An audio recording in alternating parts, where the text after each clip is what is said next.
नमस्कार, स्वागत है आपका यूपी तक में। मैं हूं कुमार अभिषेक और बात एक बार फिर आज पंचायत चुनाव की। पंचायत चुनाव एक बार फिर बेहद ही दिलचस्प होता जा रहा है क्योंकि बीजेपी के लिए ये केक वॉक नहीं रहा और समाजवादी पार्टी बेहद ही कड़ी टक्कर बीजेपी को इस वक्त इस पंचायत चुनाव में दे रही है। जो भी जिला पंचायत सदस्य की सीट पर मतदान हो रहा है, क्योंकि इसी सदस्यों की सीट पर तमाम पॉलिटिकल पार्टियों ने अपने उम्मीदवार उतारे हैं, ऐसी सीटों पर यह घमासान जारी है। हमने आपको बताया था कि किस तरीके से पश्चिमी उत्तर प्रदेश में बीजेपी के लिए मुश्किल हो रही थी, लेकिन यह मुश्किल सिर्फ पश्चिम उत्तर प्रदेश ही नहीं, अब पूरे उत्तर प्रदेश में समाजवादी पार्टी बीजेपी के लिए बेहद ही राह मुश्किल कर चुकी है।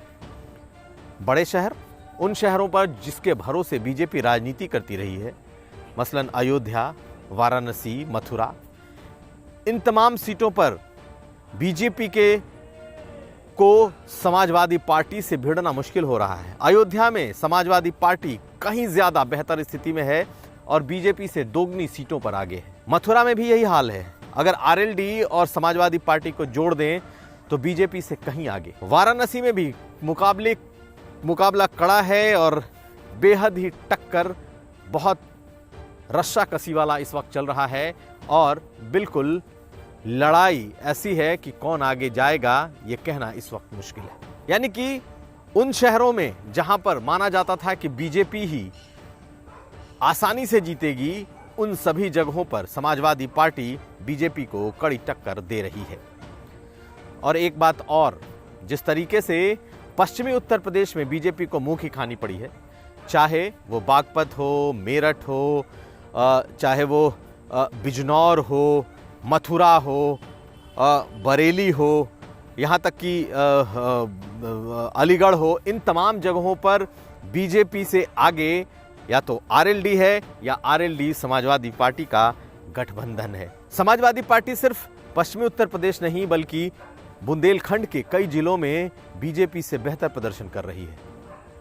महोबा, ललितपुर, बुंदेलखंड के ऐसे जिले हैं जहां पर बीजेपी समाजवादी पार्टी का प्रदर्शन इस वक्त बेहतर हो रहा है। हालांकि बीजेपी अभी भी सबसे बड़ी पार्टी बनकर उभर रही है, लेकिन साफ साफ मेजॉरिटी की तरफ बढ़ती हुई नहीं दिखाई दे रही। बीजेपी की जो सबसे बड़ी निगाह टिकेगी वो इंडिपेंडेंट्स और अदर्स पर टिकेगी, क्योंकि उनकी भी एक बड़ी तादाद है। अभी तक के रुझानों में तकरीबन 700 से कुछ ज़्यादा सीटों पर बीजेपी आगे है और 500 से ज़्यादा सीटों के साथ समाजवादी पार्टी उसका पीछा कर रही है।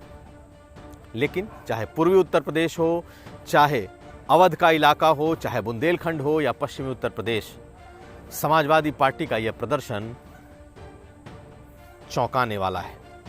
सिर्फ चौंकाने वाला नहीं, यह बीजेपी के लिए आने वाले वक्त में बेहद ही मुसीबत का सबब हो सकता है और इस चुनाव के बाद बड़े सियासी मायने निकलेंगे, क्योंकि अब 2022 का सीधा चुनाव आएगा। ऐसे में बीजेपी के लिए बड़ी मुश्किल आने वाली है, भले ही बीजेपी सबसे बड़ी पार्टी बनकर क्यों न उभरे। कुमार अभिषेक, यूपी तक।